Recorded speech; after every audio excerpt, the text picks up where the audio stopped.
So how was it growing up in Assam? लड़की कुछ करना चाहती है तो हमेशा ये लड़की नहीं कर पाएगी। शादी करने के लिए ग्रेजुएशन होना बहुत जरूरी है, नहीं तो लड़का नहीं मिलता है। And after my marriage things did not work out. It was a very abusive marriage. And all this is happening in 2004 early से 2000s, 7. when feminism wasn't a concept that was existing. You asked the right question. But there were days when you didn't have money for the next day.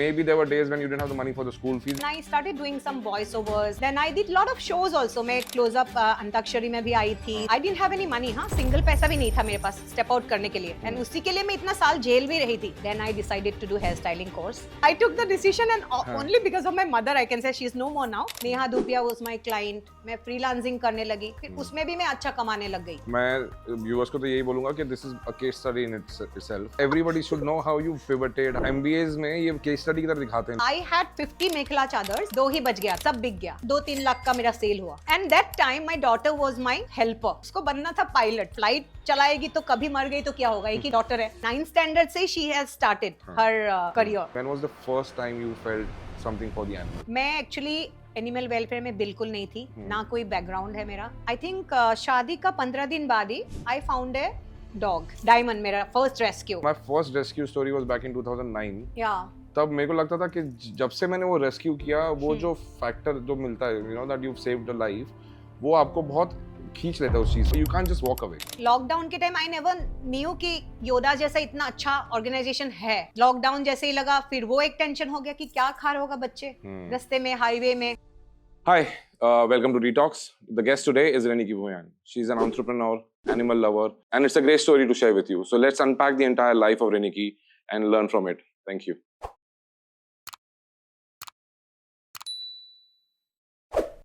So first of all, thank you, Rennie Ki, Thank for taking you. out time. Yeah, I thank am you very so much. excited. I can't begin to say. Even I am very excited. Yeah. So I want to start by first of all dissecting your life in a way where we want to understand how your childhood was, क्योंकि सब कुछ वहीं से शुरू होता है, right? So tell me about your childhood. Childhood, I was born and brought up in a very small village. Not village, you can say it's a town. Which state was this? Assam only. Okay. Yeah, it was in Assam, district called Karbi Anglong. It's a very small town, and my dad was a principal of a government college, and that's how I was brought up there. Later, I came to city life. So बचपन वहाँ ही गया था. How was it like growing? I'm sure कि you know it was very peaceful. Peaceful तो था, hill station था, इसके लिए पीसफुल तो था. मैं बहुत छोटा स्कूल में पली बड़ी हूँ. वहाँ कुछ बड़ा इंग्लिश मीडियम स्कूल नहीं था. म्यूनिसिपल स्कूल थे. हम लोग जब स्कूल में जाते थे बैठने के लिए तो बेंच भी नहीं होता था. लाइक हम लोग को गोनी दिया जाता था, गोनी बिछा के हम लोग बैठते थे. और दरवाजा भी नहीं होता था स्कूल में, खिड़की भी नहीं होती थी. रात भर उधर गाय बैठते थे और गाय पॉटी करते थे, और सुबह हमें पॉटी साफ कराने टीचर्स लगाते थे. और पॉटी साफ करके हम लोग अपना गोनी बिछाते थे. Like people will not believe, I guess, आज के तारीख में मेरा ये बात सुनेंगे तो, but it is the truth. And that's where you come from. So yeah, I have come and from there to this, what a journey this has been. So how was it growing up in Assam? What were the kind of stereotypes or societal problems that you were facing? Assam is a very like उधर बहुत orthodox है लोग. हर time लड़की कुछ, तभी की बात बोल रही हूँ, 25-30 साल के पुराने बात, लड़की कुछ करना चाहती है तो हमेशा ये लड़की नहीं कर पाएगी. मीन्स ग्रेजुएशन करना पक्का है और उसके बाद शादी करना पक्का है. ये लोग ना शादी करना है, शादी करने के लिए ग्रेजुएशन होना बहुत जरूरी है, नहीं तो लड़का नहीं मिलता है. तो वो माइंड सेटअप मेरे फैमिली में भी था. लाइक मेरा डैड भी बहुत बचपन से ही लाइक ग्रेजुएशन करना ही है. मुझे पढ़ाई में इतना ध्यान नहीं था, तो लेकिन ग्रेजुएशन करना है क्योंकि लड़का मिलना है. तो ऐसे करते करते, and I was not that kind of a girl. Like मेरा बहुत सारा सपना था. I was a singer and मैं बहुत आर्टिस्टिक भी थी, तो बहुत कुछ करना था. लेकिन वो शादी का जो डाल दिया था, उसके वजह से बहुत सारी चीज लिमिट में आ गए थे. So my mummy was the only one कि मम्मी को लगता था कि नहीं कुछ करना है लड़की को भी. So I was good in singing. तो मम्मी ने बोला कि ठीक है सिंगिंग में कुछ कर. Then I did my classical vocal all that stuff. मैंने भाटखंडे यूनिवर्सिटी से क्लासिकल भी किया. So I was a professional singer in Assam many years ago. I did some recordings and all those things. Then my brother-in-law was in Bombay. he was Sunil Shetty's cousin brother, my own brother-in-law, my sister's, like cousin sister's husband. So he told me once कि after graduation you can come to Bombay and you can work, like you know बहुत सारा काम होता है इधर, dubbing का, advertisements का, तो you will get work, you have a good voice. So Assam में क्या कर रही है? And my dad was not sending me because small town से अचानक बॉम्बे जाके क्या होगा? You know, ये सब सोच के बाद में मम्मी की प्रेशर से मैं बॉम्बे आई. मम्मी ने बहुत पुश किया. How old were you when you came to Mumbai? कब? I came in 1996. I was I think 22. हाँ. College के बाद? College के एकदम बाद. Okay. After doing my graduation. फिर बॉम्बे आ गई और struggle चालू.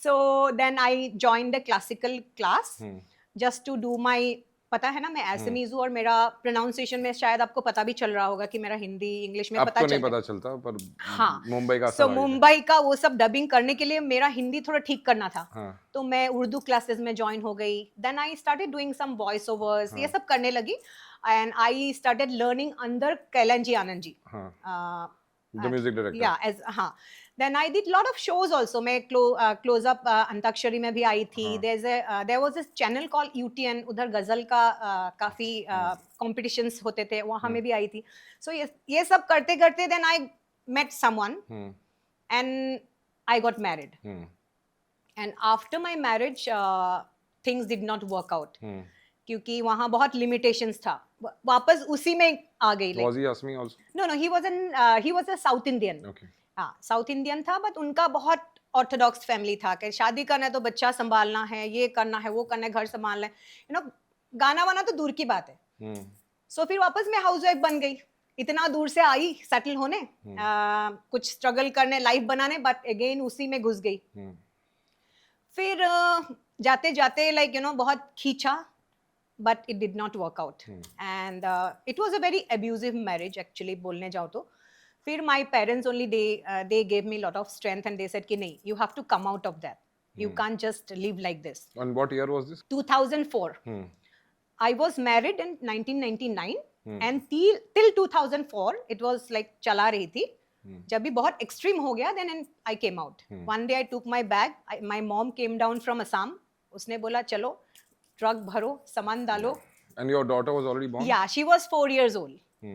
And 4 years old and तभी मेरे पास कुछ जॉब भी नहीं था actually that is the only reason I didn't have guts to come out of that marriage कि क्या करूं कैसे खाऊं यू नो बॉम्बे जैसे जगह में and my dad like he was like नहीं असम आ जाओ हम लोग संभालेंगे my dad is like he is PhD double MA उनका पेंशन अच्छा like very well to do family we have a very good background so हमारे पैसे का कोई तकलीफ नहीं है उनको था कि हाँ आप आ जाओ और बंगलो है घर है तो इधर आके हमारे साथ रहो पैसे की टेंशन नहीं क्यों बॉम्बे में रहना है and I took it as a challenge कि नहीं मुझे नहीं जाना है रिटर्न बिकॉज मेरे को डैडी का पैसा खाना नहीं था तो मैंने बोला मैं कुछ करूंगी इधर आई हूं तो मैं जाऊंगी नहीं बिकॉज और सोसाइटी का भी मामला था कि वापस रिटर्न जाऊं फिर लोग वही बोलेंगे ना कि आ गई वापस लव मैरिज किया वही सुनना पड़ता है तो वो डर से मैं नहीं जा रही थी और अच्छा हुआ नहीं गई इसके लिए आज मैं यहाँ हूँ Glad that you took that decision. Yeah, I took the decision and only because of my mother, I can say she's no more now. She just passed away 2 years ago. And because of her, I feel I am here today. And that's how I started my journey here. I was in Santa Cruz. My earlier in-laws were in Santa Cruz.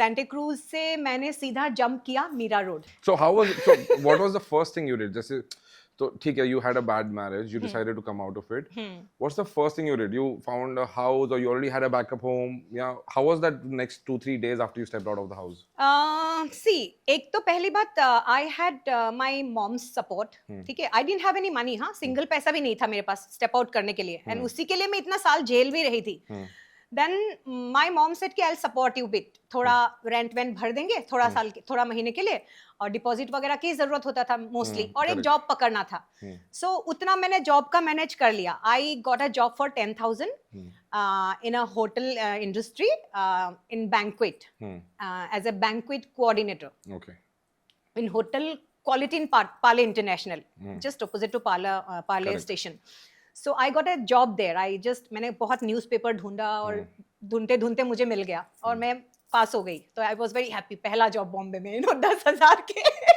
सो वो job लेके आई took a house in Mira Road. और क्या था कि हम लोग इतने अच्छे घर में पले बड़े थे ना, तो मुझे वो छोटे छोटे बिल्डिंग और ये सब पसंद नहीं आता था. मेरा आंख अभी भी बड़ा बड़ा चीजों में होते थे. तो मेरे को बहुत कुछ सांता क्रूज में भी मिला, 1 रूम किचन, ये kitchen, but I was not ready to stay in that kind of atmosphere. Correct. So मैंने सोचा कि भले थोड़ा दूर जाऊं लेकिन अच्छा से रहूं. Then I went to Mira Road. उधर Kanakya Builders. I saw all the properties and I found one very nice home for I think 3,000 2 BHK. उस टाइम पे रेंट्स होते भी थे ना. हाँ होते थे. Now it's a And dream. you should have seen the house. Like अभी मेरे पास pictures भी है. You will not believe. So beautiful house. 3,000 में 2 BHK with a good balcony and all. And मैंने तुरंत done कर दिया. My daddy he sent me 20K like deposit. And rent का मैंने बंदोबस्त कर लिया क्योंकि 10,000 से मैंने सोचा रेंट हो जाएगा. उसमें 3,500 मेरा बच्ची का स्कूल फीस भी था. वो कनकिया स्कूल में पढ़ती थी, बाबूबाई रमाबेन कनकिया स्कूल.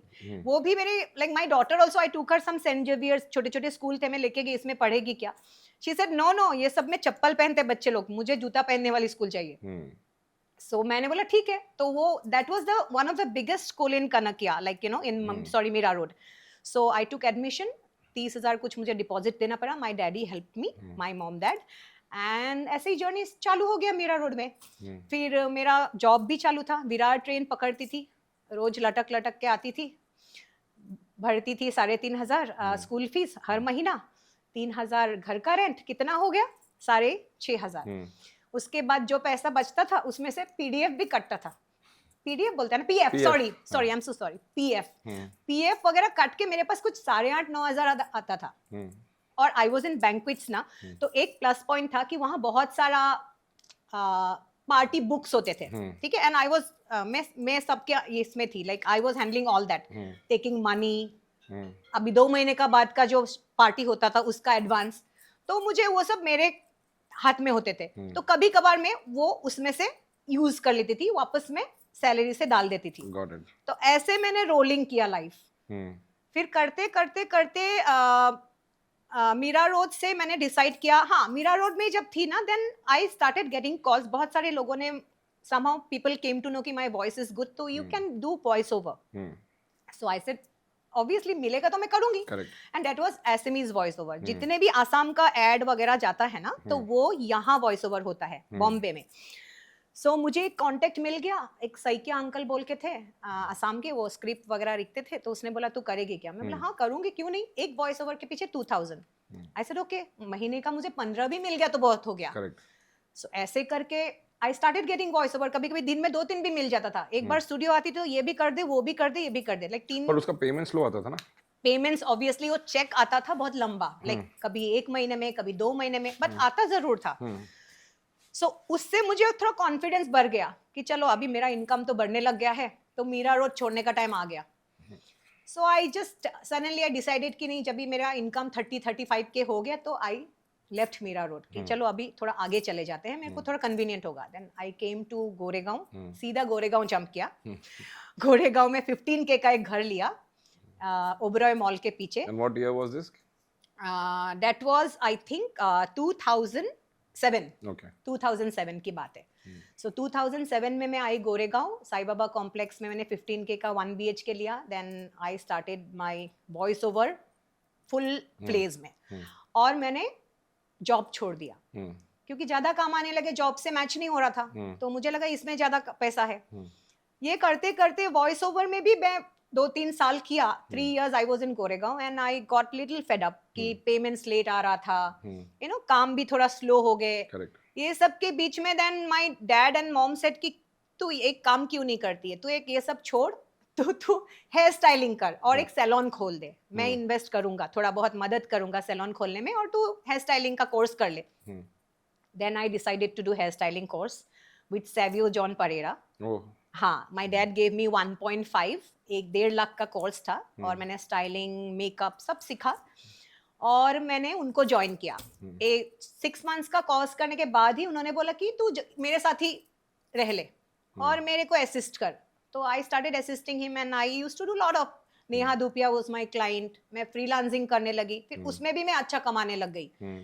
करते करते करते फिर जो आपको भी पता है शूट्स का क्या होता है, लाइक यू हैव टू, कभी भी कॉल आ जाता है, कल शूट है रात को 2 बजे 3 बजे, ऐसे करते करते लाइक अगेन मुझे लगा कि सैलून खोलने का भी बॉम्बे जैसे जगह में तो it's a big task, correct. इतना मुश्किल है। तो मैंने वो तो प्रोग्राम बंद ही किया। मैंने डैड को बोला ये सब रहने दो, मैं फ्रीलांसिंग से चलाती हूँ। तो ऐसे करते करते मैंने सोचा कि बिल्कुल ये नहीं करूंगी। I met my husband, my second husband, during my hair styling. Okay. So then जब भी I met him on I think I met him in 2012। Okay. 12 में मिली, 11-12 के बीच में। और जब मिली he is kind of very हर चीज में ऐसा कर ले वैसे कर ले, अच्छा अच्छा सलाह देता है। Then he also saw me कि struggling, ये भी कर रही हूँ वो भी कर रही हूँ सब कर रही हूँ, पैसे कमा रही हूँ लेकिन I am not stable। तो उसने बोला तुझे स्टेबल होना पड़ेगा, इतना तू टैलेंटेड है, कुछ तो ऐसा कर जिसमें तू एक ही बार में तेरा ट्रेन जाए। So what happened, I used to wear those Assam ki mekhla chador, that is called Assamese mekhela sador in Assamese, that is a traditional attire of Assam. I'll get into that. Before that, I Yeah. want to just go back to that time jab Yeah. your daughter was growing up and you were managing things alone. So I know you are a very positive and an upbeat person, right? तो आपको वो बहुत simple लगा होगा अब when you look back at that time. Yeah. But I'm sure that time wasn't that simple.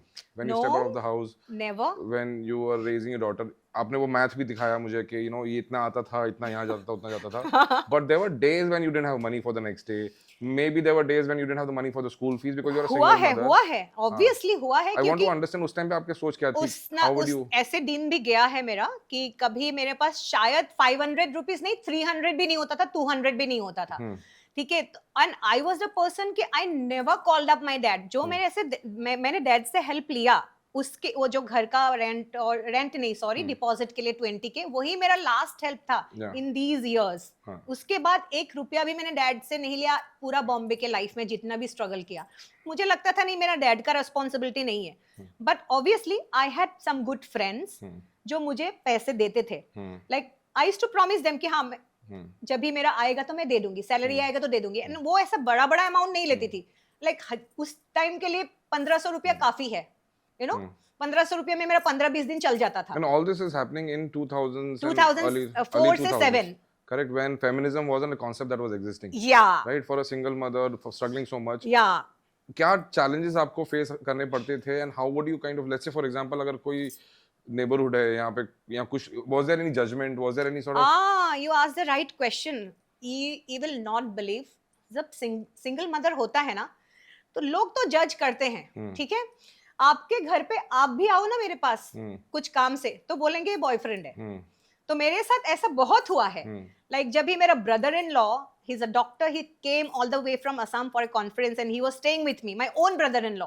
Then the secretary and chairman of the society, उन्होंने ऐसे like अफवाह निकाला कि इनके बॉयफ्रेंड आके आया है रहने के लिए। तो आई रिमेम्बर दैट। ऐसे भी कोई भी बंदे से भी बात करो तो आपका कैरेक्टर खराब है, आपका कुछ रिलेशनशिप है, कोई भी आदमी तो बुला ही नहीं सकते हो घर पे। वो बहुत मैं केयरफुली चलती थी। मेरे घर पे कोई मैन को मैं एंटरटेन करती ही नहीं थी मीरा रोड में जब ये अकेले थी। Only thing I think my brother in law came once, और वो भी बहुत सोसाइटी में बड़ा हो गया था क्योंकि he stayed for few days.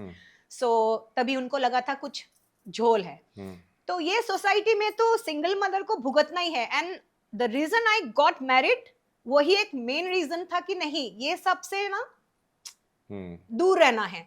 तो एक बार तुम शादी करके सेटल हो जाओ ना तो फिर सोसाइटी में होता है कि हस्बैंड है ना तो एक अलग ही मिलता है। करेक्ट। तो आपको भी पता होगा ये चीज। हाँ, so there are a lot of people watching this would want an inspiration के there is no dead end in life, मतलब आपको लगेगा कि कल जिंदगी खत्म है, but you've come through all of that. Yeah. What would you tell the youngsters today जो बात में परेशान हो जाते हैं, डिप्रेशन वाले वर्ड इतना लूजली थ्रो करते हैं? What is your advice to people who just haven't seen the life the way you have? I just want to tell them कि देखो ये लाइफ तो अपने को एक ही मिलती है। इस लाइफ में आपके पास बहुत टाइम है। ऐसे नहीं होते कि आपके पास आपका टाइम खत्म हो गया, नहीं तो आपका एज खत्म हो गया। कोई भी एज में आप you have to be just positive.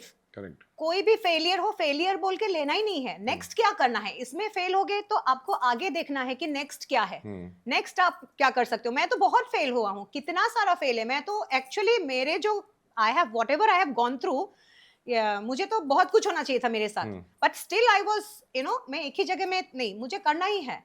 तो बहुत इंपॉर्टेंट है ये डिप्रेशन ये सब साइड में रख के लोगों को अपने लाइफ में फोकस करना चाहिए कि इसके बाद आगे क्या कर सकते हैं। आपको कुछ चल नहीं रहा है तो उठा के साइड करो, नया चालू करो कुछ, it's like that. And now let's get into this very exciting phase of your life. मैं viewers को तो यही बोलूँगा कि this is a case study in itself. Let's talk about it. How did you start your business? Let's start with the seed. As I told you, when I met my second husband, when I was going around with him, I used to wear those Assamese mekhla chadar, mekhla sador we call it. So जब भी मैं वो पहन के जाती थी ना, तो people used to always look at me. Those are very pretty. Actually आज मैं पहनने वाली थी, but मैंने बोला चलो जल्दबाजी में मैंने नहीं पहना. But it was like जहाँ भी जो भी कंसर्ट हो, कोई भी गेट टुगेदर हो, जहाँ भी जाते आपका ये कहाँ से लाया, आपका ये कहाँ से लाया, इट्स वेरी ब्यूटीफुल। और वो मेरे हस्बैंड के सामने प्रेज होता था।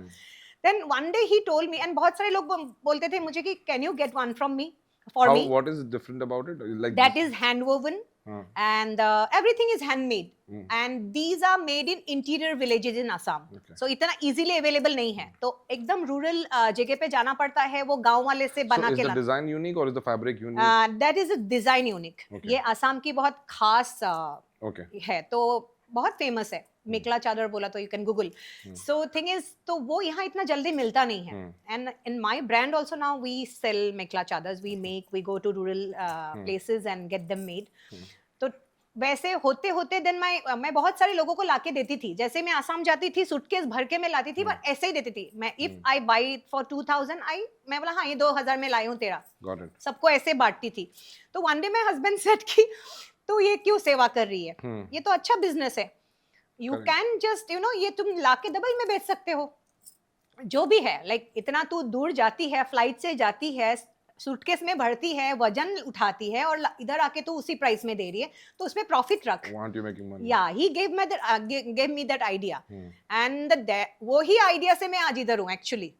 So इतना मेरे हाथ में सोना था। I said it's a case study. Everybody should know how you pivoted, how you like MBAs में ये case study की तरह दिखाते हैं लोगों को। Exactly. If people just get to know about your entire business journey. So yeah, tell me, how did you move from? What was the first transaction? Yeah, first transaction was like मैंने ऐसे एक exhibition हुआ था world trade centre में, ठीक है। My husband was going through a newspaper and he saw the advertisement. He said यार एक तो आ रहा है बहुत अच्छा एग्जीबिशन, टाइम्स ऑफ इंडिया का, तो ये करेगी क्या?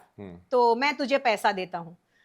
तो मेरे को हिम्मत नहीं था, एग्जीबिशन और कपड़ा और भाड़ा भरना ये सब लाइक मेरे बस की बात नहीं थी। बट ही सेड कि नुकसान होगा तो भी चलेगा, तू ट्राई कर, मैं 30,000 तेरा भाड़ा भर देता हूँ और जो भी कपड़े का पैसा होगा मैं दे दूंगा, तू मुझे रिटर्न कर, लेकिन you have to return it to me because he is a very business minded गाय।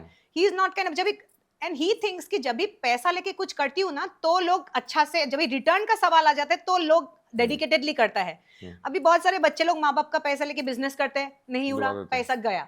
तो वो ऐसा, इवन मेरे डॉटर के साथ भी वो वही करता है, मेरे से पैसा लेगा, एक पूरा रिटर्न करना पड़ेगा जो भी पैसा लेगा। तो उस सोच में उसने मुझे बोला कि ये पैसा मुझे देना है। मैंने बोला ठीक है, मैं बेच के दे दूंगी। जैसे ही उसने 30,000 मेरा रेंट भर दिया, 6x6 कुछ स्टॉल था, मैं आसाम गई तुरंत फ्लाइट लेके, उसका भी पैसा दिया। I went to the different villages to get them, अलग अलग प्रकार के जो भी है, and I found best of the mekhela chadors and मैंने स्टॉल लगा दिया। जैसे ही आया, that was the time I was not married. और ये कौन सा साल था? ये आई थिंक 2010-11 का था, अराउंड द सेम टाइम। हाँ 11-12 का था, 11-12 का। तो जैसे ही मैंने स्टॉल डाला WTC में, पूरा पब्लिक मेरे स्टॉल पे ही थे एंड मैं पहन के खड़ी थी। I was looking very pretty according to those people, like you are looking. मेरे को देख देख के स्टॉल में सब आ रहे थे कि क्या पहना, ये असम का है ना, असम का है ना, हमें भी चाहिए, आपके स्टॉल में यही है क्या? तो ऐसे मेरा बिका कि I had 50 mekhela chadors and I think left with 2 pairs. दो ही बच गया था, सब बिक गया और मैंने लैक्स कमा लिया। लैक्स मीन्स पकड़ लो 50 है तो 2-3 लाख का मेरा सेल हुआ। और मैंने जितना भी सेल हुआ उसका जो भी इन्वेस्टमेंट मेरा हस्बैंड का उनको रिटर्न किया। हाँ, और जो मेरा प्रॉफिट हुआ मैं तुरंत फ्लाइट पकड़ के आसाम पहुंच गई। Correct. इतना एनकरेज होगी यार ये तो डबल पैसा रात के अंदर. हाँ. सो मैं गई और वहां से डबल 100 मेखला चादर उठा के लेके आई. हाँ. And I started doing my exhibitions like that. Wow. 1 by 1, 2 lakh का, 4 लाख, 100 मेखला से मेरा 400-500 मेखला तक पहुंच गया स्टॉक. हाँ. And that time my daughter was my kind of helper. She used to, I think वो 9th standard में थी, and she used to come with me to help. हमाली करती थी. मैं उसको बहुत काम पे लगाती थी. ये लगा, स्टॉल लगा, वो कर, ये कर, झाड़ू लगा, सब. And she used to बेचारी do also. वो करती थी. उसको बनना था पायलट. और I never encouraged her for all that. मेरे को हमेशा फ्लाइट चलाएगी तो कभी मर गई तो क्या होगा, एक ही डॉटर है, तो वो सब में मैं डिस्करेज करती थी. तो ऐसे करते करते she came with me. And सब एग्जीबिशंस में वो एक्सपर्ट होगी. 9th स्टैंडर्ड से she has started her whatever career.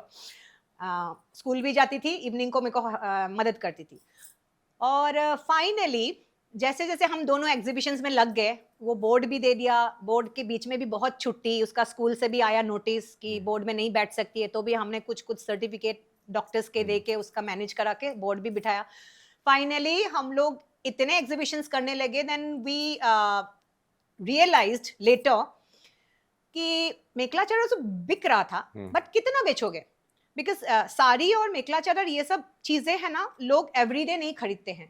They bye sometimes for कहीं फंक्शंस में पहनना हो. अभी मैं ही ये ज्यादा पहनूंगी ना, हर टाइम थोड़ी ये पहनूंगी. Correct. It is kind of that. So my daughter and me decided कि उसने भी बोला, मम्मी जो हमें ऐसा चीज बेचना है कि रोज बिके, रोज लोगों को लगे, ऑफिस जाने के लिए हो, यू नो, कहीं भी पहनना है, कैजुअल वेयर. सो हमारे पास तो, मेरे पास तो इतना डिजाइनिंग का, मेरा आंख है, I am very artistic, but मेरा ऐसा डिजाइनिंग का कोई बैकग्राउंड ही नहीं है ना. मैं कोई ड्रॉ भी नहीं कर सकती हूँ कुछ. एंड उसको भी इतना नहीं था.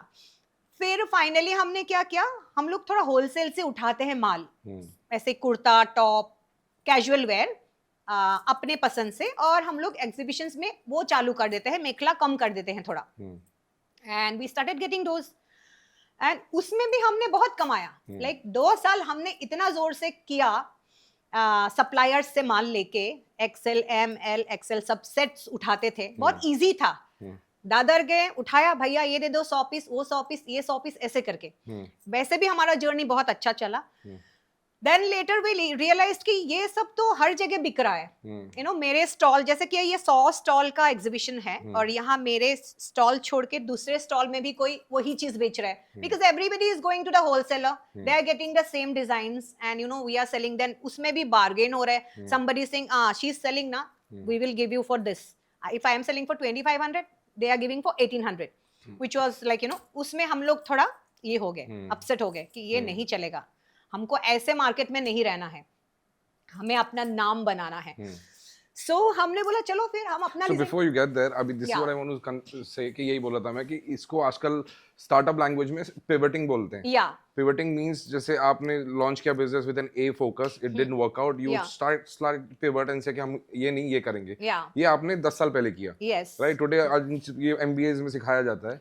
The next thing that I am sure that you talking about is making a brand out of it. Brand, yes. जो पहले भी कॉन्सेप्ट्स एग्जिस्ट करते थे, but now everybody is getting into practice. हमें ब्रांडिंग करना था बेसिकली. तो हमने देखा कि ये मार्केट का चीज से ब्रांडिंग नहीं होगा, ये हम ऐसे ही रह जाएंगे, सेलर्स, रीसेलर्स, और रीसेलर्स नहीं बनना था. फिर वैसे वैसे my daughter came to 12th, 10th हो गया, 12 भी हो गया. 12 होने के बाद उसने बोला नहीं मुझे यही करना है, जो तू कर रही है ना मुझे वही करना है. आई सेड वेरी गुड, क्योंकि मैंने भी उसको एनकरेज किया, बिजनेस ही कर, जॉब मत कर, क्योंकि जॉब में वो लिमिटेशंस रहेगा तेरा लाइफ तक. तो बिजनेस में तू जितना करेगी उतना कमाएगी, यू कैन एक्सपेरिमेंट ऑल्सो. उसने बोला ठीक है, क्योंकि आज का माय हस्बैंड सेड कि एक काम करो तुम कुछ कोर्स कर लो, बिकॉज आजकल कोर्स की बहुत बहुत जगह पे जाओगे ना. अपने फैशन डिजाइनिंग किया क्या, अभी मैं तो सेल्फ टॉट डिजाइनर हूँ. मुझे अभी मेरी उम्र के हिसाब से लोग इतना नहीं पूछते, बट मेरी डॉटर के जो जनरेशन है उसमें थोड़ा वो हो जाता है, भले सीखे कुछ नहीं लेकिन सर्टिफिकेट है क्या, you know, that is very important. सब लोगों का वो नजर होता है नहीं, कुछ सीखा नहीं, बस 12th पास है ना, क्या करेगी ऐसा. सो वो बस वो सर्टिफिकेशन के लिए she did a diploma fashion designing course, जो बिल्कुल ही काम नहीं आया. लाइक वो waste of time, energy, money था. जबरदस्ती किया उसने SNDT से. और वो जो तब से 12th के बाद वो एकदम फोकस हो गई बिजनेस में मेरे साथ एंड बोला कि चलो हम लोग अपना ब्रांड खड़ा करते हैं। मैं बोला ठीक है, चल कैसे करेंगे।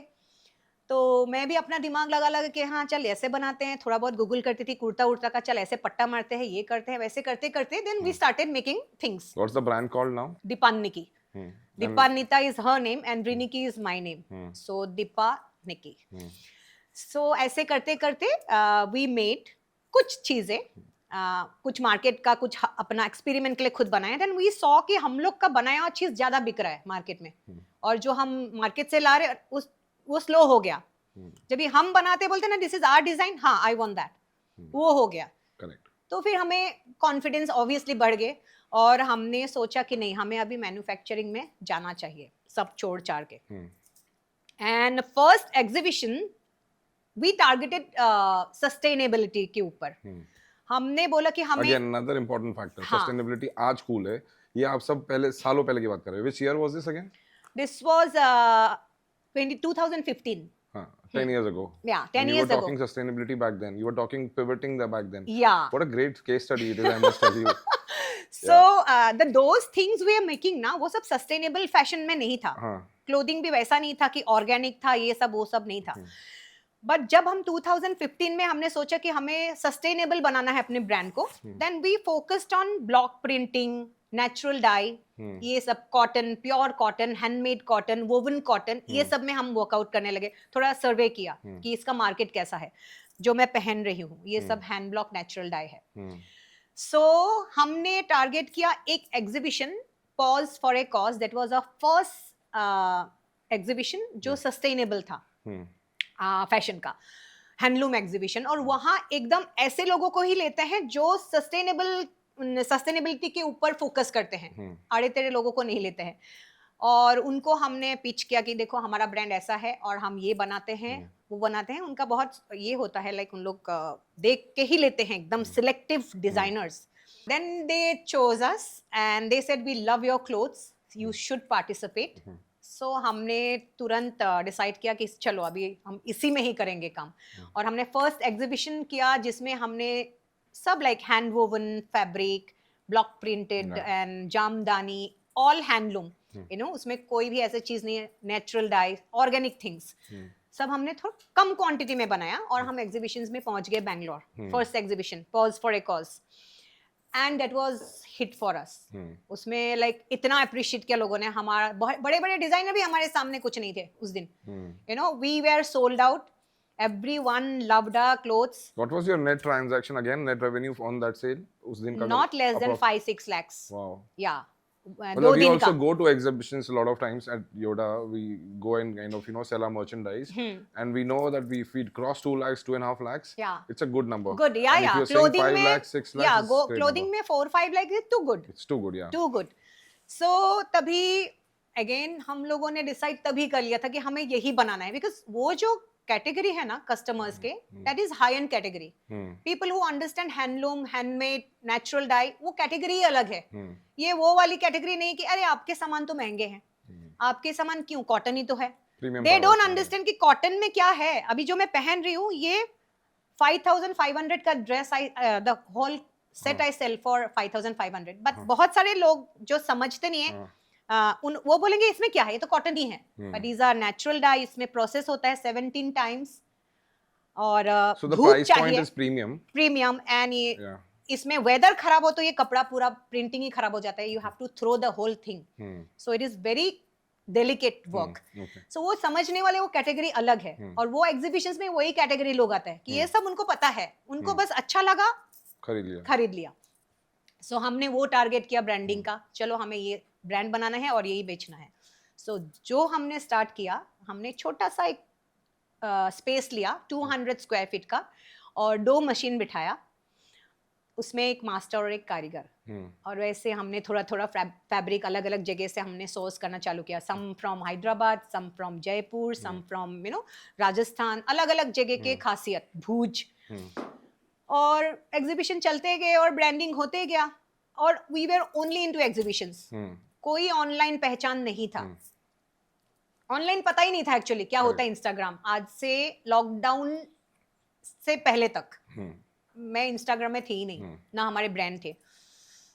बट जैसे ही लॉकडाउन लग गया, लॉकडाउन तक एग्जीबिशन जोर से, लाइक लॉकडाउन के 5 दिन पहले हमने एक एग्जीबिशन किया, उसमें हमारा 7.5 लाख की सेल हुई थी दिल्ली में, flea market, and we were totally sold out, and because of that exhibition हमने लॉकडाउन पूरा गुजारा अच्छा से। वो पूरा पैसा जानवरों को भी खिलाया, हम भी खाए। Otherwise, वो किसी कमाने का ऑप्शन नहीं था उस टाइम पे. Yeah, that exhibition was like blessing for us. Good. But how did you get into Insta? Because you are killing the Insta game. हाँ. I know your daughter has big hands in it. Yeah. But what was your, like, this Dipa Nikki was a brand new page, I think around lockdown, right? Yeah, Dipa Nikki नहीं था. अच्छा. वो मैं बताना चाह रही हूँ. That was ethnic elegance. Okay. जैसे वो उस टाइम को ethnic elegance था. But what was your following that time? Following that time means? मतलब कितने, how many followers? Follow नहीं, हम लोग का पेज दीपानिकी से ही चालू हुआ. Okay. तभी कोई पेज ही नहीं था. एथनिक एलिगेंस हमारा एग्जीबिशन का नाम था. एग्जीबिशंस में वो नाम से हम आते थे. अभी बहुत सारे लोगों को अभी भी पता है, अरे यू वर एथनिक एलिगेंस ना, we now Deepanniki. So you started Dipaniki with 0 and then now you are about more than 1 lakh, right? 1,13,000, I want to 14,000. know this थोड़ा detail में. How did you do it? Because it's very difficult now on Insta to grow followers. To get For a brand organic impact. follower, Yes. it is difficult. खरीदना है तो लोग तो खरीदते हैं, लेकिन हमारा सब organic है. I know, I've frankly seen that speaking. myself. Yeah. Like your reels are viral. Like in millions you've got views. Yeah, we And have. very creative because see, over the years you learn obviously कि एक डाला नहीं चला, दूसरा डाला नहीं चला, then you figure what's working, what's not working. Yeah, true. But for a brand, I think for an influencer it's easy to grow. But for a For a brand brand it is very difficult. Sometimes like हम लोग का reel जब भी viral जाता है तो हम लोग को ऐसे scroll करके अच्छा लगता है, अरे 1,12,000, 1,13,000, 1,14,000 ऐसे होते जाता है. और कभी-कभी 2 महीना 1,11,000 में अटक रहा है, ऊपर घट रहा है. Like it is all up to what content you are creating. Correct. So how was this last 3-4 years has been for your Insta journey? Then I will tell you how I started. We started Dipaniki online. जैसे ही lockdown हुआ हमारे पास कोई जरिया नहीं था income का. वही पैसे से खा रहे थे. जो एग्जीबिशन था लास्ट वाले, उसी से चल रहे थे सब कुछ. And lockdown में my daughter, she had before lockdown she had gone to Assam. And she got stuck there and I got stuck here. She couldn't come because all flights and all were cancelled. तो फिर हम लोग दोनों एकदम उसमें उलझ गए कि क्या करें अभी. एग्जीबिशन बंद, पैसे नहीं है, ये पैसे से कितना चलेंगे और कहाँ बेचेंगे. माल भी बहुत सारा थे ऑफिस में, लॉट ऑफ स्टॉक. फिर she said mummy let's make a Insta page. That time she was in Assam and she created the page and name my husband gave. He said कि ये सब ethnic elegance छोड़, ये तुम लोग ने खड़ा किया तो तुम लोग का नाम रखो. उसने बोला दीपानिकी ठीक है, दीपानिता भी आ गई, रिनिकी भी आ गई. तो नेम ऑल्सो ही गेव. सो दीपानिकी वैसे क्रिएट हो गए. फिर शी स्टार्टेड कुछ. आप मेरा पेज में एकदम फर्स्ट में जाओगे ना पोस्ट, तो आप देखोगे कितना अनप्रोफेशनल पिक्चर्स एंड कुछ इतना. But that's how you learn ना. हाँ, that's how you learn. हमें पेज बनाना था बेसिकली. तो बनाया पेज. उसके बाद मैं कुछ यहाँ बैठ के मेरा बिल्डिंग के गार्डन में 1-2 ऐसे ही पहन के फोटो मैं हस्बैंड को बोलती थी कि हाँ चलो एक फोटो ले लो ना, इंस्टा में डालना है. ऐसे करते करते कंटेंट का कुछ समझ नहीं था मुझे. My daughter she knew, she started creating content there in Assam. वो कुछ बनाती थी मेरे घर पे मम्मी के वहां और बना के इंस्टा में डालती थी. ऐसे करते करते कुछ पुराने जो हमारे कस्टमर्स हैं, they found us on Insta, जो एग्जीबिशंस के, and they joined us. They started following and धीरे धीरे ऐसे ही बढ़ते गया. लॉकडाउन खत्म हुआ और उसी टाइम जैसे लॉकडाउन चल रहा था बट लेटर कुछ चालू हो गया, कुरियर वगैरह चालू हो गया. तो हमारे कभी कभी एक ऑर्डर आते थे. वो मेरे को असम से फोन किया, मम्मी आज एक रील के बाद एक ऑर्डर आ गया, ये एक ऑर्डर से खुश. Yeah, when was this? When was the first time when you got your first order? That was lockdown के बाद का बोल रही हूँ. मतलब कितना duration from the start time? You can say 2-3 months का duration में. हाँ. But that requires persistence, right? Yes. कि आप वो एक content पहले एक भी ऑर्डर नहीं था हमारे पास. लॉकडाउन जैसे चालू हुआ वो 3 महीना अगर लगा है, 3-4 महीना लगा. And let's say if you put 10 pieces of content, right? Yeah. अब 9 पे रुक जाते तो आपका वो फर्स्ट कस्टमर कभी नहीं आता. नहीं आता. नहीं बिल्कुल नहीं. तो हम कुछ डाल रहे थे, वो भी कुछ बना रही थी, बात करके भी कुछ रील्स डाली, लॉकडाउन के बारे में भी बात किया. ये सब करते करते एक ऑर्डर आए और उस दिन उसको लगा अरे हो सकते मम्मी, क्यों नहीं हो सकते, ऑनलाइन आया हमारे एक ऑर्डर. तो ऐसे करके we started creating more contents and आने लग गया. 1 का 2 हो गया, 2 का 4 हो गया, 4 का 6 हो गया. ऐसे करते करते बढ़ने लगा. So now I think this is a good material for people to learn business, people to learn motivation. So it's been a very motivating journey, but what people don't know yet is all of this, right, was centered around animal welfare. True. And you've been doing it silently, passionately, dedicatedly, without showing, you know, a lot of, there are this set of people who will do something और दुनिया भर को दिखाएंगे बराबर. और दुनिया भर में जाके बात करेंगे. And I've been into animal welfare for the last 10 years, and I know how subtle and silent you've been doing it. Yeah. Right? So I want you to first start by telling when was the first time you felt something for the animal? Frankly speaking, मैं actually animal welfare में बिल्कुल नहीं थी, ना कोई background है मेरा.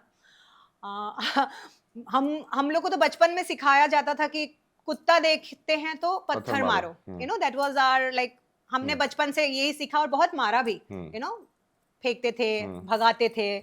सो जो आजकल हम उसके लिए फाइट करते, पुलिस चौकी जाते हैं, वो तब के जमाने में हम वो करते थे.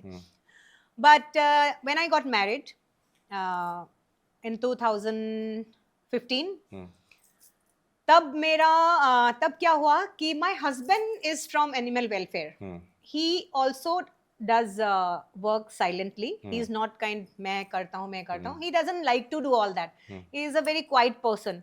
वो अपना काम से काम रखता है, like खिलाना है अपने टाइम पे जाके खिलाएगा, आएगा, दवा करेगा, किसी को पता भी नहीं चलेगा क्या कर रहा है. So जब भी मैं उसको मिली, तब वो मुझे आके बताता था कि there's a dog lying in the station, accident हो गया, but I have a meeting, you have to go quickly and just give him first aid. ये मेडिसिन दे के आ, इसको फोन कर, उसको फोन कर. मेरे को काम ठिकाने में लगाता था. So मैं करती थी because I didn't want to, you know, उनको अपसेट नहीं करना था. मेरे को लगता था कि यार क्या है, अभी कैसे जाऊं धूप में गाड़ी लेके, you know. एक बार तो मुझे we used to stay in Kandivali west and मुझे गोरेगांव ईस्ट भेजा था एक डॉग के लिए. That time we were not married. He said there's a dog suffering there, there's a wound उसके सर पे, मैं जा रहा हूँ विरार काम से, तू जाके उसको दवा खाना दे गया. मैं भी तब, और क्या होता है, शादी नहीं होता है तो यू नो और प्लीज करना पड़ता है. शादी होने के बाद अरे नहीं जाना है छोड़. लेकिन उस टाइम को ऐसा था कि नहीं आई कांट से नो. और मैं गई ऑल द वे गोरेगांव इस ढूंढ के, कुत्ता मिला मुझे मैगेटून वाला, फिर जो मेडिसिन दिया था वो सब डाल के खाना वाना करके आई. तो basically I want to tell you that कि यही ऐसे ही मेरा जर्नी स्टार्ट हुआ. आज ये किया, कल वो किया, फिर मैं अपने आप करने लगी. तो मेरा आंख यू नो बहुत प्रोमिनेंट हो गया एनिमल्स के टुवर्ड्स. जहां भी जाती हूँ मैं, सबसे पहले कोई कुत्ता लंगड़ के भी चलता है तो I stop my car and see क्यों लंगड़ रहा है. कोई बराबर ऐसा लगता है कि हमें दिखता है ज्यादा करके ये सब. हाँ, obviously ever since I got into this, so I have had pets all my life. Yeah. But my first rescue story was back in 2009. Yeah. तब मेरे को लगता था कि जब से मैंने वो रेस्क्यू किया, वो जो फैक्टर जो मिलता है, you know that you saved a life, वो आपको बहुत खींच लेता है उस चीज में. खींच लेता है. Like it's one thing to have animal at home. Yeah. The other thing to do so much for the animals. True, और वो very फर्स्ट true. रेस्क्यू के बाद you are switched on automatically. आप नहीं भी चाहो, आपका फिर वो you can't just walk away. No, never, never. क्योंकि क्या था ना, my husband had lot of animals at home. शादी के पहले हम लोग का. बट लेटली सब जब भी गुजर गए तो उसने बोला था कि देखो हम अभी नया घर खरीद रहे हैं, सब कुछ सेटअप करे, मैंने बहुत लाइफ दिया एनिमल्स के लिए, बहुत घर पे रेस्क्यू लाया, but it is never ending.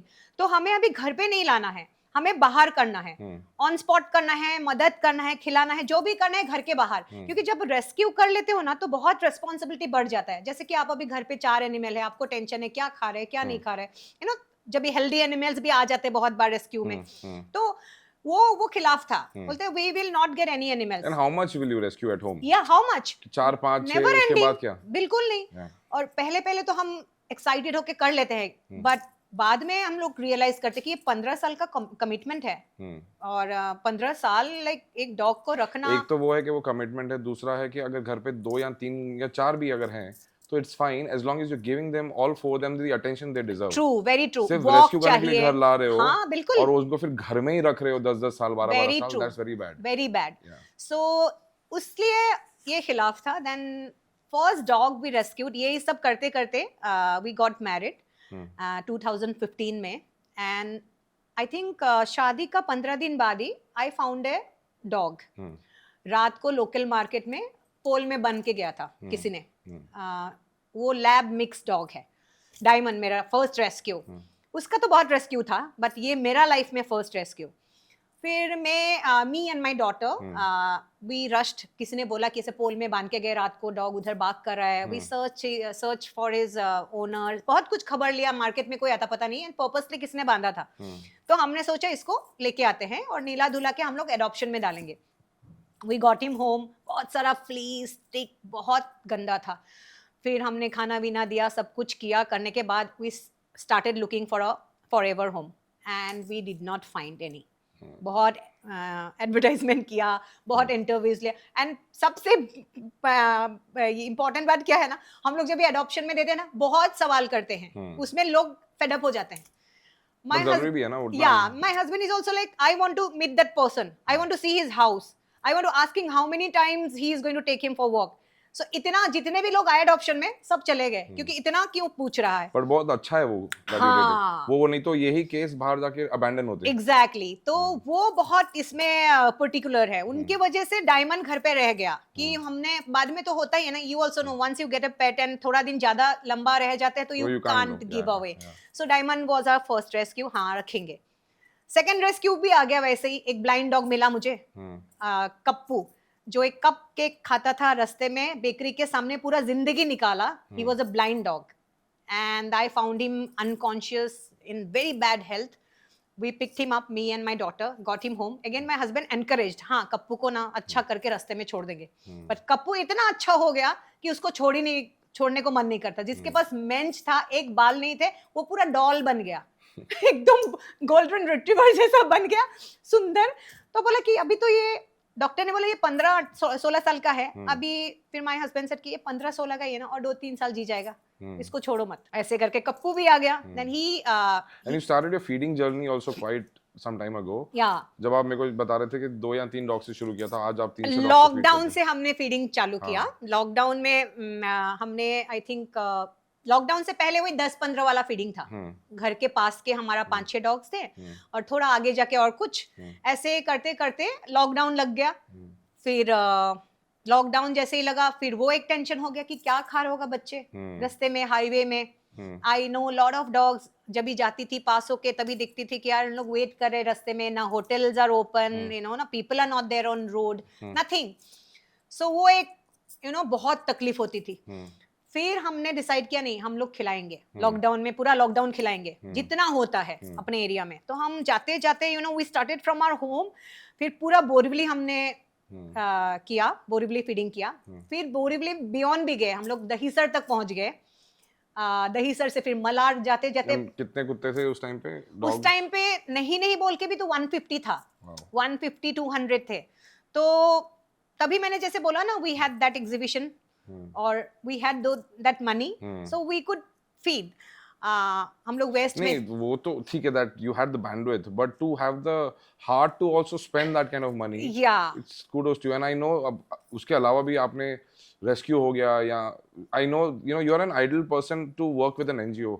In one of the podcast that I went to, मैंने बोला था कि यार एनजीओ का काम ये है कि आपको जब जो डॉग का लाइफ नहीं बचा पा रहे हो तो bring them to an NGO, because the last resort should be to let the dog be in the NGO. वहाँ पे इन्फेक्शंस हैं, कुछ भी हो सकता है।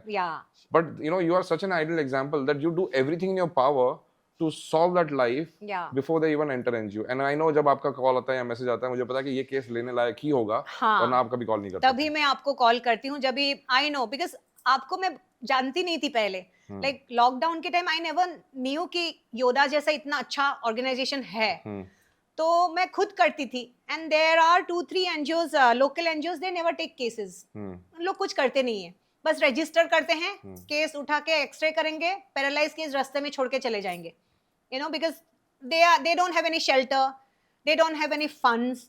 हमेशा उनका वही प्रॉब्लम है। बस स्पॉट ट्रीटमेंट के लिए ठीक है, मैगेटून हो गया, ट्रीट कर दिया, छोड़ के चले गए, फॉलो अप भी नहीं करते मैगेटून को। तो उस टाइम को मेरे पास कोई था ही नहीं, जैसे आप जैसे कोई कि मैं फोन करूं लोगे क्या केस। ऐसे ही चला रही थी। बहुत सारे केस मर भी गए रास्ते में because they did not get help. जो स्पाइन टूटा वाला केस मैं कहाँ करूं, उधर ही खाना पीना खिला के चला रही थी। सो बेसिकली वैसे ही चला। और फीडिंग, जैसे मैंने बोला कि 10 से 15 से 20 से जाके जैसे लॉकडाउन में हमने शुरू की और लॉकडाउन का जर्नी अभी तक चालू है, कम नहीं हुआ, उल्टा बढ़ गया। और ये और बढ़ेगा। नहीं, नाउ आई वांट टू, एक मुझे अभी रखना है, कट ऑफ कट ऑफ रखना है, because it is become like बहुत बड़ा रिस्पॉन्सिबिलिटी है। शाम होते ही टेंशन है कि नहीं, इनका खाना बनाओ, मिक्स करो, गाड़ी निकालो, जाओ। Now I have a feeder also. Is anybody supporting you, मतलब इस सब चीज में खुद से कर रहे हो या आप सब? खुद से वी, आई एम ब्लेस्ड कि my brand is doing well now, and मेरा ब्रांड का almost more than 50% animal welfare में जाता है। कभी कभी but I think it's important to also let people know that you are doing this in that area. Dahisar से लेके कांदिवली में तो at least I know that everybody respects your work. या यहाँ पे अब टाइम आ जाता है कि you know people so genuinely doing certain things should get support from. अभी जैसे हमारी सोसाइटी है, वी ऑल कलेक्ट 2000 रुपीज और कुछ 24 एनिमल लवर्स हैं, तो हमारे कुछ 48,000 हर महीने जमा होते हैं। Wow, that's And we nice. use that money for feeding the entire street, and we do their vaccination, sterilization with that kitty. या I think that's something that your area should be also supporting you also with. Supporting, but there is no one to support. ऐसा कोई है नहीं मेरे building में, एक कोई नहीं देने वाला है ऐसे फीडिंग के लिए। उल्टा लोग तो, हम लोग फीडिंग करते हैं उसके लिए दे आर ओपोजिंग। Yeah, वो तो एक struggle है जो खत्म नहीं वो होती। तो स्ट्रगल है। So what would you want to say about this? तो एक तो ये है कि animal welfare में आपकी constant struggle है to fight the haters, या but the laws are also not supporting you. Laws are not supporting, because laws जब तक कड़क नहीं बनेगा, गवर्नमेंट उसमें काम नहीं करेंगे, तो हमें सफर करना ही है। एंड जो लॉज है, एटलीस्ट अभी क्या हो रहा है ना, लॉज तो है कुछ कुछ, बट लोग इम्प्लीमेंट भी नहीं करते हैं। लाइक लोग दे कीप क्रेविंग कि हाँ अलाउ नहीं कर रहे हैं खाने के लिए। बहुत सारे लोग डर के मारे खाना खिलाना बंद कर देते हैं सोसाइटीज में। बट जब तुम्हारे पास लॉ है, फीडिंग स्पॉट सोसाइटी में होना चाहिए, खाना आप खिला सकते हो, सुप्रीम कोर्ट का ऑर्डर है, तो आप फाइट करो, Enforce करो उसे। एनफोर्स करो। जो बच्चे कुछ लॉ है उतना तो यूज करो। लोग लॉ तो पूछ रहे, दैट इज इंपॉर्टेंट, लॉ चाहिए और भी अच्छा लॉ चाहिए, बट जो लॉ है वही लोग यूज नहीं कर रहे हैं, यू नो। सो उसके वजह से भी एनिमल वेलफेयर में बहुत काम करना टफ है। What's your view on, एक तो rescues हैं and feeding and all of that you are already doing. What's your view on the shelters that you see across? अभी social media पे I think one thing that is working or trending or rather is that कि किसी ने कोई rescue कर दिया तो at least उसको कुछ अच्छा appreciation मिल रहा है, love मिल रहा है। हाँ। But are you in favor of it? Are you against it? What do you think about this whole social media thing? सी, वो दिखाना तो जरूरी है, बिकॉज वो जब नहीं दिखाओगे तो लोगों को कैसे पता चलेगा कि ये ऐसे भी काम हो रहा है, लोग कर रहे हैं। अभी देखो, I also make reels sometimes, I do many cases every day, I do minimum 2 cases every day. कल भी मैंने 2 डॉग पिकअप किया है, एक का तो मैंने रील डाला ही नहीं, उसका भी खर्चा है। बट जो महीने में मैं पकड़ लो 30 दिन में मैं 15 केस तो करती हूँ खुद फॉस्टर करती हूँ, पेड फॉस्टर में रखती हूँ, जो ऑपरेशंस जो भी हो, बट सब मैं नहीं दिखा पाती हूँ because I don't have time to make reels. बहुत बार मैं रात को रेस्क्यू पे जाती हूँ तो मेरे साथ कोई नहीं होता रील लाइक वीडियो लेने के लिए, तो कभी कभार 1-2 दिखा देती हूँ, और वो दिखाना जरूरी है। अभी दिखाने की वजह से तो मुझे, अभी कल मैंने एक केस उठाया जो मैंने कल डाला इंस्टा में, I think you have seen और आई डोंट नो। हाँ, सो मुझे सुबह सुबह कुछ डोनेशंस आए, तो उस डोनेशन से मुझे थोड़ा तो हेल्प होगा। That's what I'm saying. So अगर ये चीजें आज, the reason I asked you this question is लोगों का इसमें भी objections आने लगे, क्योंकि there was one reel that we put out जिसमें लिखा था कि होली पे कलर मत फेंको, और उन्होंने एक ने लिख दिया था हम तो फेंकेंगे। मतलब how do you even handle this? What kind of a hate that you get on your videos? I'm sure there will be. I तो definitely get videos कि अभी देखो, एक तो डायलॉग आपको पता ही है एनिमल वेलफेयर में, जो हेटर्स है हमेशा, जब भी मैं खाना खिलाने का वीडियो भी डालती हूँ ना, उसमें लिखता है तो इतना ही प्यार है तो घर लेके जाओ। That is a universal dialogue. मैं उसमें कमेंट भी करती हूँ कि यार अपना थोड़ा अपना पहचान मत दे हेटर्स में, ये यूनिवर्सल डायलॉग है। But that's a stupid argument ना। अगर किसी भिखारी को मैंने 10 रुपए दे दिए, तो आप मुझे ये तो नहीं बोल सकते इसको घर पे लेके जाओ। तो यही है, अभी ये डायलॉग हर वीडियो में आता है, घर लेके जाओ, अपने बेडरूम में रखो, you know, you can't even feed animal. और उनको लगता है खाना खिलाने से एनिमल्स बढ़ रहे हैं, बल्कि इतने एजुकेटेड सोसाइटी में लोगों को पता नहीं है कि नसबंदी नहीं होने की वजह से तुम्हारा एनिमल्स बढ़ रहा है, कुत्ते बढ़ रहे हैं। और खाना नहीं खिलाओगे तो वो और अग्रेसिव हो जाएंगे, और एग्रेसिव होगा ऑब्वियसली। अब आप खाना नहीं खाओगे तो आप भी चिड़चिड़ हो जाओगे, आपको लगेगा क्या ऑर्डर करूं, कहां से खाऊं, यू नो, आप भी पागल हो जाओगे, मैं भी पागल हो जाती हूँ। तो it's like animals are also like that. जब खाना वीना खाते हैं तो उन लोग शांति से सुकून से सोते हैं, बट जब भी खाना नहीं है, स्ट्रगल है, मार रहे लोग, पीट रहे, पानी डाल रहे, बैठने नहीं दे रहे, तो काटेंगे ही ना। तब लोग कंप्लेन करने लग जाते हैं। सो काटेंगे किसको? वही हेटर्स को ही। हमको तो कभी नहीं काटा आज तक। अगर आपका इवेंचुअल ड्रीम देखा जाए तो where do you want to now go from here, because you are running your brand, you know, your daughter is grown up, she is also very talented, you have animal welfare, you know, you figured out how to do it and how Yeah. much you can do. Yeah. How do you see for next 5 years, what are the areas that you will be focusing more on? See, areas when it comes to sterilization ना, उसके लिए मेरा कोई area नहीं है। I more focus on sterilization. मैं गोरेगांव तक भी करती हूँ स्टेरिलाइजेशन, पवाई तक भी किया मैं हूँ। इसलिए पूछ रहा हूँ क्योंकि क्या होता है ना, see the thing is if you are in Dahisar, और मैंने ये नोटिस किया है because I have been focused on sterilization under YODA also, we do a lot of sterilization. Yes. अगर एक गली में 8 फीमेल डॉग्स हैं और समझो 10 मेल डॉग्स हैं, जिसमें से 3 फीमेल न्यूटर्ड नहीं है और 2 मेल न्यूटर्ड नहीं है, अगर मैं वो नहीं 5 क्लियर करूंगा, तो मैंने वहां से तीन में से 2 फीमेल उठाई, एक मेल उठाया, एक फीमेल एक मेल फिर भी छूट गया। हाँ। ठीक है, फिर then I go to next गली। नहीं तो कुछ नहीं तो होगा। दिखाने को मैं साल के एंड में दिखा दूंगा मैंने मलाड के 2500 डॉग्स किए नहीं, हैं, that is लेकिन wrong. वो एक फीमेल एक मेल रह गया है। Yes. Which means उसी से ही तो 6 months later वापस वही होगा। Exactly. तो what I do, I target a particular area. और I always target females first. मैंने लाखों रुपया डाला स्टेरिलाइजेशन में। You can ask my daughter. She also said, "mummy तू इतना पैसा खर्चा करेगी तो हम लोग को खाने पीने के लिए But बचेगा why कि do you have नहीं?" to pay for sterilization? I don't understand that. Not sterilization. Those van. जब भी मैं अभी I am sending few dogs to IDA tomorrow. Okay. That guy takes 4,000 from me going and coming. 6 dog लेके जाएगा, 6 dog लेके आएगा। Free sterilisation है, लेकिन वैन वाले को देना पड़ता है। वो 4,000 मुझे कौन देगा? मैं तो लॉट के ऊपर लॉट भेज रही हूँ हर हफ्ता। But ideally वो भी गलत है, क्योंकि if IDA has the tender, they are supposed to get the dog picked up from that area. But they say कि we don't do Borivali side का, we do only that side, Chembur का सब। नहीं, so the tender is passed for the whole of Mumbai. अच्छा, तो वो ऐसा again, है। हाँ, तो ideally यही है कि अगर sterilization कर रहे हो, तो अगर हमें टेंडर मिला है, we have to pick up dog from every street. हाँ। Which means अगर हम बोल रहे हैं कि हम मलाड़ा भी कर रहे हैं, तो then we have a right to say we are not But doing आते ही this. नहीं ना, गाड़ी उनको फोन करते करते थक जाते हो। हाँ, वो एक है। इवन BMC में भी एक ही हो रहा है। इतने सालों से आई एम डूइंग स्टेरिलाइजेशन, मैंने 200 प्लस डॉग्स को 2 साल के अंदर किया होगा बोरीवली एरिया में, बोरीवली दहीसर मलाड तक का। बट वही होता है कि गाड़ी नहीं आता है। जब मैं पैसा देती हूँ ना, तो गाड़ी अभी भी आ जाती है। लाइक कभी भी आने को, मैडम आप बोलिए कब आऊं। But the same NGO is sending or some other drivers? नहीं, this is proper BMC van, अच्छा, okay. Proper BMC van with their staff for Ahimsa. Ahimsa में भी बहुत किया। Lately I am not sending because lot of ये अपना distemper वगैरह चल रहा है। बट मैंने ऑल दीज इयर्स मैंने अहिंसा से बहुत स्टेरिलाइजेशन किया। बट जो गाड़ी मेरी आई वो सब ब्राइब वाली, क्योंकि मैं जब भी कॉल करती हूँ मुझे स्टेरिलाइजेशन के लिए गाड़ी भेजोगे क्या, मैडम आपका नंबर अभी नहीं लगेगा, 4 महीना लगेगा, आपका बहुत पीछे है।